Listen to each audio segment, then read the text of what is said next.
Friends, 'చిన్ని' సీరియల్‌లో ఇప్పుడు వసుధర ఎంట్రీ అదిరిపోయింది. చిన్నిగా రక్ష గౌడ అదేనండి. మన గుప్పెడంత మనసు వసుంధర ఎంట్రీ ఇచ్చేసింది. అయితే ఎప్పుడైతే వసుధర వచ్చిందో రిషి ఎంట్రీ కూడా ఎక్స్‌పెక్ట్ చేస్తున్నారు. ఈ నేపథ్యంలో రిషి కూడా ఒక పెద్ద శుభవార్త చెప్పాడు తన ఫ్యాన్స్‌కి. అయితే నిజం చెప్పాలంటే 'గుప్పెడంత మనసు' సీరియల్ టైంలో రిషికి చాలా అంటే చాలా ఎదురు దెబ్బలు తగిలాయి. మొదటగా వాళ్ళ ఫాదర్ చనిపోవటము, ఆ తర్వాత తను చేస్తున్న 'గీతా శంకరం' అనే సినిమా షూటింగ్‌కి తను కంపల్సరీ షెడ్యూల్ ఇవ్వటము. దీంతో ఏమైందంటే తను చేయాల్సిన 'గుప్పెడంత మనసుకు' సంబంధించిన కాల్ షీట్స్ క్లమ్జీ అయిపోయాయన్నమాట. అంటే ఒకదాని మీద ఒకటి ఓవర్‌లాప్ అయిపోయాయి.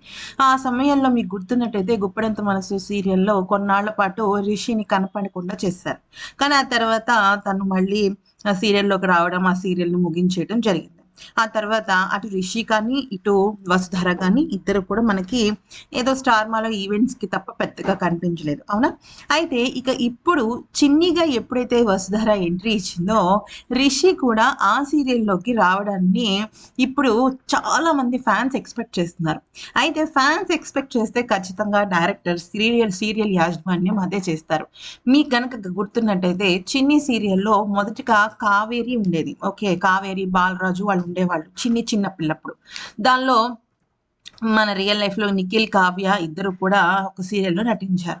అయితే ఇక ఇప్పుడు రిషిధర అంటే ఏం జరగబోతుంది అంటే రాబోయే స్టోరీ మనం అంచనా గురించి చూసుకున్నట్టయితే ఎప్పుడైతే మ్యాడీకి హ్మ్. ఈ మధుని, చిన్ని అని తెలిసిపోయిందో అప్పుడు మ్యాడీ తనని దూరం పెడతాడు. అవునా? ఆ సమయంలో తన ప్రేమను నిరూపించుకోవడం కోసం తన పాత ఫ్రెండ్‌గా రాబోతున్నాడు రిషి ఈ సీరియల్‌లోకి.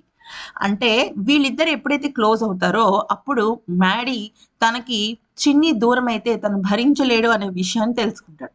నేనైతే ఇక్కడ 2 ముక్కల్లో చెప్పాను గానీ, అది దాదాపుగా కొన్ని వందల ఎపిసోడ్స్ జరుగుతుందనమాట. సో, రిషితో పాటు వసుధర కూడా మనకి స్క్రీన్ మీద ఒకటిగా కనిపిస్తారు. ఆఫ్‌కోర్స్ 'గుప్పెడంత మనసు' సీరియల్‌లో లాగా ఒక పెద్ద కంప్లీట్ లవ్ స్టోరీ ఉండకపోవచ్చు కానీ, వీళ్ళిద్దరి అభిమానులకు మాత్రం ఇది కన్నుల పండగనే చెప్పుకోవచ్చు. ఇదే విషయాన్ని ఇండైరెక్ట్‌గా చెప్పడం జరిగింది. అంటే తనేమన్నాడంటే, "నేను త్వరలోనే మీరందరూ కోరుకుంటున్న సీరియల్‌లోకి అడుగు పెడుతున్నాను. ఇది చాలా గ్యాప్ తర్వాత మీ ముందుకు నేనొస్తున్న విషయం, అలాగే నేను చేస్తున్న ప్రాజెక్ట్" అంటూ చెప్పుకొచ్చాడు మన రిషి. ఈ వీడియో నచ్చితే లైక్ చేసి సబ్స్క్రైబ్ చేసుకోండి.